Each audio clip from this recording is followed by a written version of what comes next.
Update news. 7 जुलै रोजी लोकनेते स्वर्गीय रमेश उर्फ पप्पूदादा गुंजाळ यांच्या जयंतीनिमित्ताने रक्तदान शिबिर लोकनेते पप्पूदादा युवा फाउंडेशन मार्फत घेण्यात आले। स्वर्गीय पप्पूदादांच्या सामाजिक कार्याचा आणि माणुसकीच्या मूल्यांचा वारसा पुढे नेताना शहरात हे रक्तदान शिबिर आयोजित करण्यात आले होते। समाजसेवेचा मूर्त उदाहरण ठरलेल्या या उपक्रमात अनेक युवक, नागरिक आणि कार्यकर्त्यांनी सहभाग घेतला। अनेक रक्तदात्यांनी रक्तदान केले, जे अनेक गरजू रुग्णांच्या जीवनासाठी अमूल्य ठरणार आहे।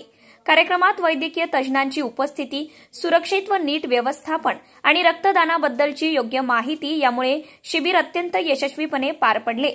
हा उपक्रम केवळ एक सामाजिक कार्यक्रम नव्हता, तर माणुसकीचा उत्सव होता। रक्तदानातून समाजातील प्रत्येकाने आपली जबाबदारी ओळखली आणि स्मृतीला सन्मान, माणुसकीला योगदान या संकल्पनेची प्रचिती दिली। या शिबिराला चांगला प्रतिसाद नागरिकांनी दिला। ब्युरो रिपोर्ट, मुराद पटेल, चाळीसगाव।